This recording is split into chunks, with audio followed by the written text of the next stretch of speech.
chez Tatou Senti. Le parfum, vous aimez? Eh bien, chez Tatou Senti, le premier podcast parfum et olfactif, on ne parle que de ça. Et oui, on sent tout. On sent les matières premières, les parfums avec les parfumeurs créateurs, sans oublier les créateurs de marques de parfums. En un mot, on y parle parfum et tout ce qui s'y rattache. Je suis Bettina Ekroyd, votre hôte et experte parfum. Et je vous donne rendez-vous tous les mardis sur Tatou Senti pour un moment convivial avec un invité pour parler de ses passions, de son parcours, de son métier et bien sûr, parfum, odeur et souvenirs olfactifs. Poursuivons notre conversation avec Nicolas Cloizeau, le chef de la Maison du Chocolat, et rentrons sans plus attendre dans les coulisses de ses créations et de ses collections. Mais saviez-vous qu'un bonbon de chocolat pèse moins de 20 grammes et que Nicolas y met toute son imagination créative, ses émotions et le juste équilibre chocolat, fruits ou épices pour explorer de nouveaux territoires de goût. Maintenant, continuons à parler chocolat. Donc, on dit que la Maison du Chocolat privilégie une sensation de goût dans ses chocolats plus qu'un fort pourcentage ou une provenance. Pouvez-vous, je pense que ça vient de Robert Lynx, mais est-ce que vous pouvez nous en dire plus? Ça, c'est historique, hein, c'est propre à la Maison du Chocolat. Et c'est là où on va rejoindre encore le monde de la parfumerie. Hein, c'est que moi, je fais souvent le parallèle avec l'orgue à parfum. Hein. Moi, mon travail aujourd'hui, c'est d'avoir tout un panel de chocolat, alors de chocolat qui est fait à partir de cacao fin. Hein, parce que c'est vrai que quand je parle de chocolat et de cacao fin, il faut avoir conscience que ça représente, on parle des cacaos, ça représente entre 3 et 5% des meilleurs cacaos qui sont sur la planète aujourd'hui. Hein. D'accord. Petit aparté, est-ce que vous allez plus vers un Criollo Trinitario ou encore qu'un Forastero? Ça va être Criollo et Trinitario. D'accord. Après, on peut avoir un peu de Forastero, parce qu'il reste quand même des exceptions dans les Forasteros, hein, surtout parce que le Forastero est principalement en Afrique. Hein. Oui. Alors moi, aujourd'hui, j'ai qu'une seule provenance qui vient d'Afrique, c'est le Ghana. Donc, qui est du Forastero, mais voilà, qui est vraiment assez exceptionnel. Et sinon, autrement, toutes les autres provenances, j'ai une provenance en Indonésie, une en Afrique, et sinon, tout le reste, c'est Amérique centrale, Amérique du Sud. Hein. Et donc, c'est principalement du Criollo et du Trinitario. Et donc, moi, ce qui m'importe, en fait, c'est pas forcément le pays. Ce qui m'importe, c'est voilà, la variété des cacaoyers. Donc, comme je vous dis, on est sur des cacaos fins, hein, donc qui ont des typicités aromatiques qui sont bien marquées. Et donc, ça va être la variété, ça va être le sol, ça va être l'altitude. Oui. Et puis, le travail du sourceur aussi, c'est cette capacité à faire prendre conscience aux petits planteurs aujourd'hui que justement, s'ils suivent les conseils d'un sourceur, ils feront autrement et ils feront mieux. Oui. Et s'ils font autrement et s'ils font mieux en écoutant les conseils d'un sourceur, eh bien, il y a des chocolatiers à l'autre bout du monde qui sont prêts à acheter le chocolat beaucoup plus cher, en fait. Hein. Nous, on n'a pas forcément conscience, mais la Maison du Chocolat, à travers Valrhona, on achète notre chocolat à peu près 6 fois plus cher que les cotations boursières aujourd'hui. Mais parce qu'en fait, voilà, on est prêt à acheter plus cher à partir du moment où les producteurs sont prêts à faire aussi bien le travail sur les plantations. Parce que ce qu'il faut avoir conscience aussi aujourd'hui, c'est que les planteurs n'ont pas forcément conscience de ce qu'on fait de leurs fèves de cacao aujourd'hui. Eux, ils plantent des cacaoyers. Voilà, ça donne des fèves de cacao. Il y a quelqu'un qui les achète, ça leur donne un peu d'argent et finalement, ça va très bien. Mais finalement, la plupart, une tablette de chocolat, ils ne savent même pas ce que c'est. Et donc, en fait, le travail du sourceur, voilà, c'est de les sensibiliser là-dessus en leur disant s'ils font mieux, voilà, il y a des gens qui sont prêts à l'acheter plus cher. Donc, vous voulez dire que le sourceur va leur montre ces tablettes, leur montre ce que vous en avez fait? Une fois qu'on a sélectionné donc des fèves de cacao avec ces planteurs, on va donc en faire donc du chocolat et justement à partir de ce moment-là, après on va leur faire découvrir en fait le chocolat qui a été fait avec leurs fèves de cacao. Donc en général, c'est toujours des révélations parce que moi j'ai des souvenirs en République dominicaine, un chocolat qu'on a fait à 60%, hein, donc qui n'est pas extrêmement fort en tout cas pour nous. Hein, en Europe. Et finalement, de leur faire goûter ce chocolat à 60%, et qui finalement, eux, l'ont trouvé très très amer. Parce que eux, quand ils utilisent en tout cas la fève de cacao en République dominicaine, en l'occurrence, c'est en général beaucoup de sucre. Pour eux, c'est toujours une découverte finalement de goûter une tablette de chocolat en fait. Oui, C'est parce très qu'ils ont- différent de ce qu'ils font avec en fait. Et donc du coup, moi, mon travail avec le sourceur finalement, c'est de constituer tout un panel aromatique en fait de chocolat. Donc je vais comme le parfumeur, moi je vais passer d'un Tout à fait. Non, mais cacao vous fruité avez... rouge Ouais. à fruité jaune, à boisé, à floral, à fumé. Et donc j'ai une quinzaine en fait de cacao différents. Et donc à partir de ces cacaos différents, justement, c'est ceux-là qui vont me servir à faire mes assemblages pour faire mes ganaches qui vont me permettre justement de pouvoir séquencer le goût après quand vous allez les déguster. D'accord. Mais alors, qu'en est-il de la couverture de chocolat? Des recettes spécifiques pour la maison du chocolat, ouais, donc tout à fait. Donc les fèves vont être sélectionnées avec le sourceur par rapport à un brief que je vais demander. Donc Oui. soit je veux du fruité rouge, soit je veux du fruité jaune, etc. Et à partir de ce moment-là, le travail du sourceur, ça va être de travailler sur la fermentation et le séchage des fèves. Parce que selon Oui. comment vous allez les faire fermenter, vous allez développer plus ou moins l'acidité en fait, des fèves de cacao. Donc ça, c'est son travail. Donc moi, quand j'ai l'opportunité, en tout cas, je vais le rejoindre sur les plantations. Donc j'ai eu l'occasion d'aller en République dominicaine, à Madagascar, au Brésil. Une fois que cette première étape de fermentation et de séchage sera faite, ces fèves de cacao donc, vont arriver chez Valrhona, donc à Tain-l'Hermitage, au sud de Valence. Mhm. Et donc la deuxième étape, là, on va parler justement de ce que vous dites, de couverture, c'est-à-dire que ces fèves de cacao vont être transformées donc, en couverture, c'est-à-dire qu'elles vont être grillées. Donc là, il va falloir trouver justement la bonne torréfaction, parce que si elles sont trop grillées ou pas assez grillées, finalement, tout le travail qui a été fait en amont, finalement, n'a pas servi à grand-chose.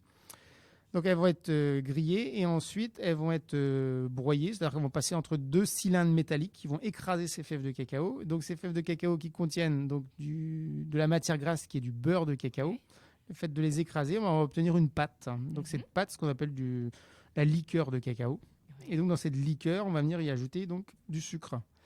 Et je dis toujours, pour moi, le sucre, là, a plus un rôle d'exhausteur de goût que pour sucrer. Et donc, du coup, on va tester, en fait, ce chocolat à 60, 62, 64, 66, 68, 70, 72. En général, ça se joue, moi, je dis toujours, enfin bon, ça, après, c'est personnel, hein, je dis toujours que ces typicités aromatiques se révèlent toujours entre 60 et 72%. Parce qu'après, au-dessus de 72%, on va très vite tomber dans de l'amertume, dans de l'astringence. On va perdre justement toutes ces notes de fruités rouges, fruités jaunes, floral, boisé. Et donc, du coup, voilà, on va tester à chaque fois 2 points par 2 points, entre 60 et 72. Et quand on goûte comme ça, quand on fait une verticale comme ça sur un même chocolat, en fait, tout de suite, on voit lequel se révèle. Et alors, est-ce que ça veut dire que vous avez une couverture de chocolat ou il y en a plusieurs et que vous allez choisir ces couvertures quand vous allez imaginer un bonbon de chocolat en fonction de la ganache que vous allez y mettre? Alors, je vais choisir, mes typicités aromatiques de chocolat par rapport au parfum que je vais y mettre. Ouais, tout à fait. Donc, c'est-à-dire que sur une framboise, je vais plutôt privilégier un acidulé fruits rouges. Sur une ganache à la cannelle, je vais plutôt privilégier un cacao épicé. Après, selon comment je veux qu'il soit plutôt épicé chaud ou épicé froid, c'est là où après je vais jouer sur un autre chocolat en fait pour apporter un complément. Et c'est ça qui va faire que finalement, ça va accentuer cette succession de goût en bouche. J'imagine aussi que de la même façon, vous jouez avec... Est-ce que les pourcentages... Oui, les pourcentages ne doivent pas être les mêmes si la bouchée est grande ou si le bonbon est petit? Ça va être surtout sur... c'est à la fois un équilibre entre le pourcentage et l'intensité du parfum qu'on va mettre dedans. Je pense en l'occurrence, je vais reprendre la ganache du cassis parce que justement, en ce moment, on travaille dessus. Aujourd'hui, on a une ganache au cassis qui fait 8 mm d'épaisseur, donc c'est très très fin. Oui. Donc je vais avoir une concentration de poivre de cassis qui va être assez forte puisque finalement la couche est très très fine. Oui. Et à partir de 2020, justement, je retravaille sur cette ganache au cassis en fait, pour le rendre beaucoup plus épais. Donc on va passer de 8 mm à 12 mm. Du coup, le fait de faire ça, c'est que justement, pour avoir toujours cette même sensation, en fait, je vais réduire considérablement en fait, cette note de poivre de cassis. Parce que sinon, si je garde cette même intensité dans du 8 mm et que je mets dans du 12, on va avoir quelque chose en fait, de très très fort. En fait. Du coup, c'est vrai que selon en fait, la taille du chocolat, je vais ajuster aussi mon intensité de parfum. Est-ce que justement, au cours de vos voyages dans les plantations, en dehors de ce que vous nous avez raconté avec la République dominicaine, il y a des choses qui vous ont frappé, il y a des choses justement en voyageant dont vous avez pris conscience, que vous n'aviez pas forcément. Ce que je trouve toujours très intéressant dans ces voyages, c'est qu'en tout cas à travers le travail qu'on fait en collaboration avec Valrhona, on a une démarche, ce qu'on appelle une démarche RSE, c'est qu'on n'est pas juste comme je dis, des conquistadors qui vont chercher des fèves de cacao et puis qui disent merci, au revoir. Oui. C'est qu'en fait, voilà, il y a tout un lien à créer en fait avec ces planteurs. Et on n'en a pas forcément conscience, mais aujourd'hui,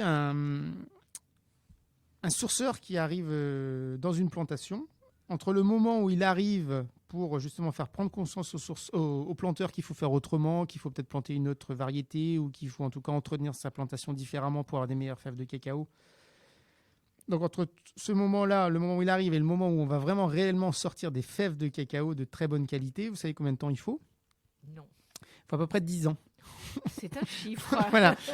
Donc voilà, c'est un processus Oui, qui est très très long. oui. Et donc du coup, voilà, il y a toute cette relation de confiance qu'il faut construire aussi dans le temps en parallèle. Tout à fait. Pour moi, c'est toujours des moments très très forts parce qu'aujourd'hui, on va même au-delà de ça. C'est qu'aujourd'hui, il y a tout un processus qui s'est mis en place pour aider en fait les planteurs au-delà de leur travail au quotidien. Hein. C'est-à-dire que là, en République dominicaine, on a cofinancé à travers Valrhona la reconstruction donc, d'une école dans le village.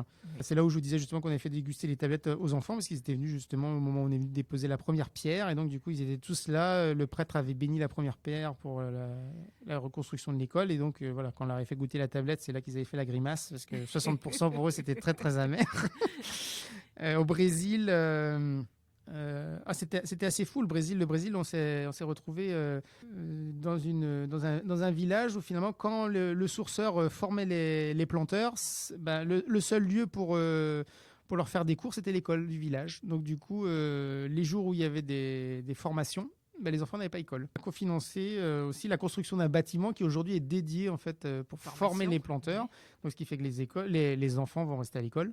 Et puis cette année, c'était à Madagascar. Donc là, on a financé la construction d'une infirmerie parce que on n'a pas forcément conscience non plus, mais les plantations sont souvent des endroits très isolés. Hein, donc, c'est des gens qui vivent en autarcie. Hein. En l'occurrence, à Madagascar, quand il y avait un bobo, voilà, s'il faut faire 2 jours pour aller à l'hôpital, en général, ils n'y vont pas. Donc, ça se termine des fois mal.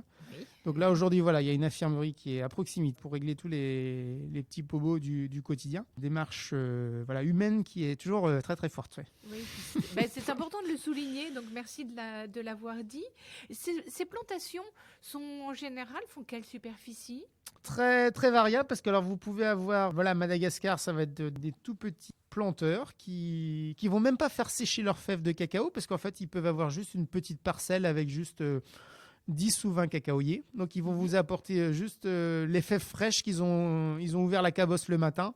Ils vous apportent les fèves fraîches, donc du coup, ça a Valrhona de les faire sécher. Quand vous passez au Brésil, alors le Brésil, c'est assez spectaculaire. J'arrive au Brésil et là, on me dit, il y a 4000 hectares Oui. et c'est une petite plantation.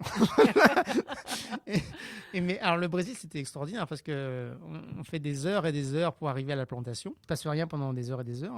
Enfin, 3-4 heures, vous n'avez rien. Donc là, vous rentrez dans la propriété. Et là, on vous dit, il y a encore 1 heure de route pour arriver jusqu'à la maison. c'est juste immense. Alors après, évidemment, 4000 hectares, c'est pas 4000 hectares de cacaoyers, parce que c'est la forêt amazonienne. Hein. C'est juste des plantations qui sont juste immenses. Et c'est juste pour se rendre compte que c'est des populations au Brésil qui sont juste, qui vivent vraiment en autarcie totale. Ouais. Ils sont là au milieu de la forêt, dans les cacaoyers. Donc vous avez le propriétaire avec les planteurs qui sont là et tout le monde vit là ensemble. Oui. En fait, le but de tout ça aussi, c'est de faire en sorte que ces gens restent là. Et donc, pour qu'ils restent là, il faut s'assurer aussi qu'il y ait des infirmeries, qu'il y ait des écoles. Quelque chose qui est extraordinaire aussi au Brésil, c'est la récolte du cacaoyer. Donc, c'est quand même assez physique. Donc, c'est les hommes qui le font. Pour apporter un revenu supplémentaire en fait, au ménage. Ce qu'il faut savoir, c'est que les cacaoyers, pour pousser, ont besoin d'humidité et de chaleur et d'ombre. Donc, humidité et chaleur, évidemment, c'est pour ça qu'ils poussent à 20 degrés de latitude nord et sud de l'équateur. Oui. Et donc, pour avoir de l'ombre, en fait, il est toujours planté avec des arbres qui sont beaucoup plus hauts que lui, pour lui faire de l'ombre. Donc, en général, c'est du bananier. Mais bon, après, récolter des bananes ou du cacaoyer, ça reste assez physique. Donc, c'est toujours le travail de l'homme. Et là, ce qui a été mis en place, justement, au Brésil, c'est de planter des EVA. Donc l'EVA est encore plus haut que le bananier. Mais l'EVA, le principe de l'EVA, donc, c'est de produire du caoutchouc et donc juste de venir faire une incision dans l'écorce des troncs donc pour faire couler en fait le caoutchouc. Et donc du coup en fait le fait de faire ça, c'est que justement ça reste un travail qui reste assez simple et pas physique du tout, parce que c'est le principe de faire une incision le matin dans l'écorce. Tous les matins, faites une incision dans l'écorce et pendant la journée ça va couler. D'avoir planté les héliades donne un travail aux femmes, apporte un revenu supplémentaire en fait au ménage. Ça va au-delà, vous voyez, quand on dit finalement, quand je dis voilà, on n'est pas juste des simples conquistadors, voilà, c'est on pousse le curseur très loin pour assurer aussi la pérennité en fait des cacaos fins, parce que sinon autrement les cacaos fins dans quelques années peut-être que ça sera un problème pour en avoir. Hein. D'accord.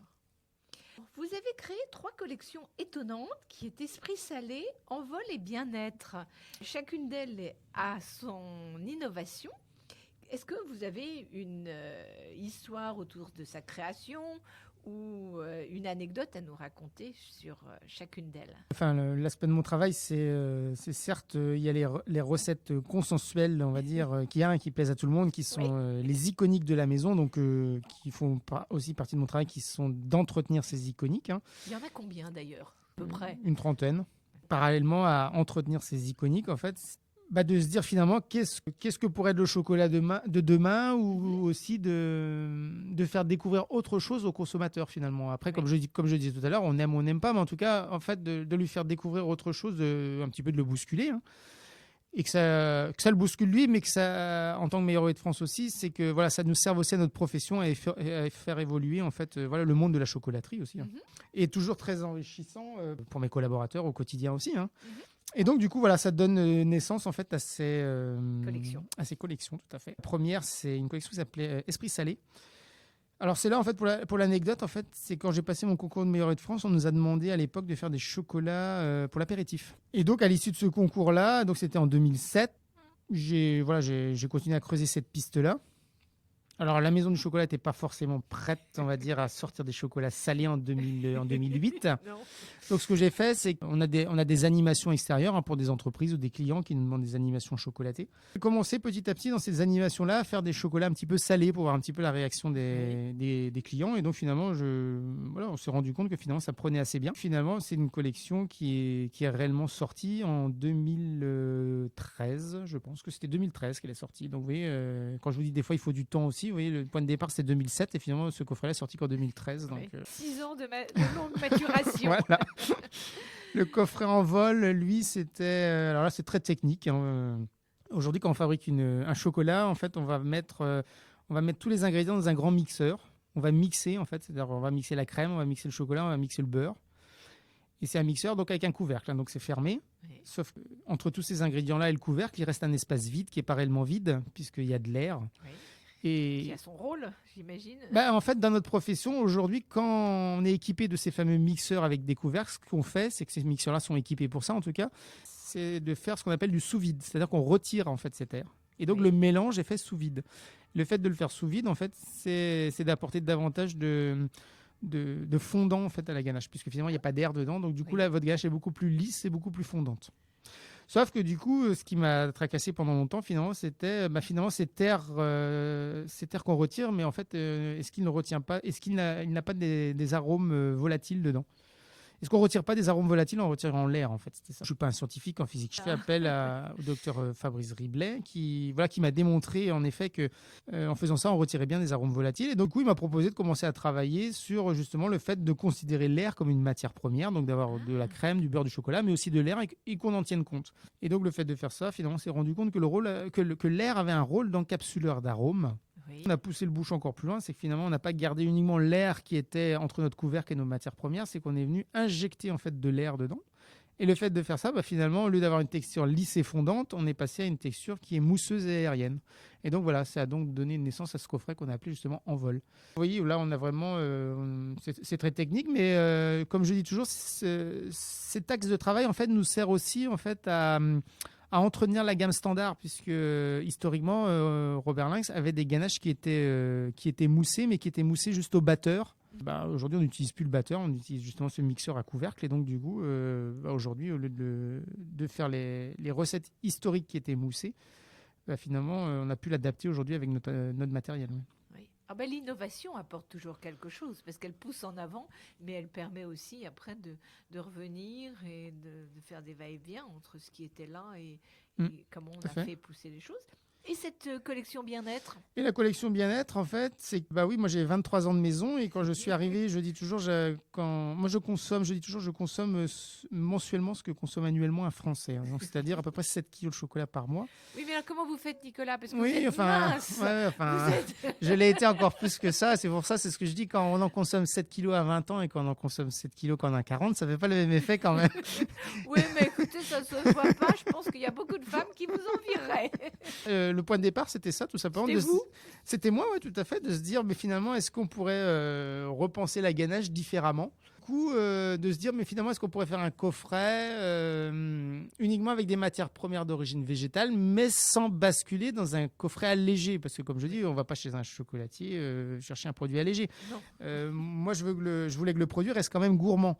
Et après, il ne faut pas se leurrer. Ce qui apporte le côté gourmand aussi à un produit, c'est le gras et le sucre. Hein. Ça, il n'y a pas de mystère. Hein, parce que sinon, en fait, un coffret léger, c'est facile à faire. Mais bon, c'était pas le propos. En fait, c'était de dire, voilà, est-ce qu'on peut faire autrement dans un esprit, on va dire, de bien-être et de naturalité? L'idée, donc, c'est pareil. Hein, tout à l'heure, je disais, j'ai travaillé avec un scientifique en physique-chimie. Là, j'ai travaillé plutôt avec un nutritionniste qui s'appelle le docteur Thierry Anne. Et donc là, de se dire comment on fait pour retrouver cette texture de la ganache qu'on a aujourd'hui avec de la crème et du beurre, si demain on doit s'en passer. Bah là, on a commencé à travailler à partir de jus de fruits pour le beurre, à partir d'huile végétale, donc en l'occurrence d'huile de noisette. Mais bon, c'est évident que dès qu'on commence à mélanger des jus de fruits et de l'huile de noisette, on n'a pas la même texture que quand on mélange de la crème et du beurre. Donc voilà, c'était toute la problématique. On a fait un ajout de fibres, et donc le fait d'ajouter des fibres dans un jus de fruits avec de l'huile de noisette, ça nous a permis justement de retrouver cette texture qu'on peut avoir avec la crème et le beurre. Donc ça a été la première étape. En fait, ça a demandé à peu près un an de travail. On a fait différents essais. Et à partir du moment où on avait la texture, après c'était de décliner donc cette collection donc, qui s'appelle Bien-être, où là l'idée ça a été de parfumer des ganaches, mais qui viennent enrichir les valeurs nutritionnelles qu'il y a déjà dans le chocolat. C'est-à-dire que le chocolat contient naturellement des antioxydants. Oui. Donc on est tout simplement parti sur le développement d'une ganache à base de grenade. Qui contient beaucoup d'antioxydants. On a travaillé sur un chocolat à la graine de courge qui contient les courges qui contiennent beaucoup de magnésium. Donc voilà, le chocolat en contient beaucoup aussi.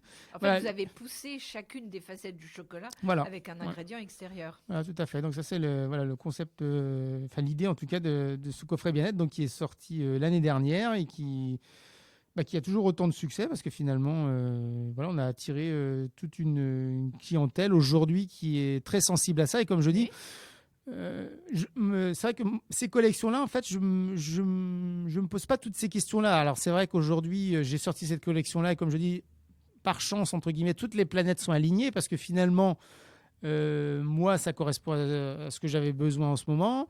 Ça correspond à l'ère du temps, voilà, ouais. Et donc finalement pour le commercial, ils sont ravis aussi. Mais c'est vrai que quand je fais une ganache au caviar, je pense que voilà, c'est pas, les planètes sont pas forcément alignées, mais vous voyez, c'est ça aussi la beauté de la maison du chocolat. C'est quand vous me demandiez pourquoi je reste aussi tout à l'heure, c'est que voilà, la maison du chocolat me permet de faire des choses que peut-être je pourrais pas faire ailleurs parce que il y a des collections où le but n'est pas forcément de gagner de l'argent, c'est aussi tout simplement de se dire voilà, on va faire découvrir quelque chose aux clients sans avoir des arrière-pensées marketing commercial. Voilà, c'est aussi de se dire il y a un moment donné, voilà, on a juste tout simplement envie de vous faire découvrir autre chose et vous faire rêver. Oui. Vous avez déjà évoqué les similitudes de votre métier avec celui du parfumeur.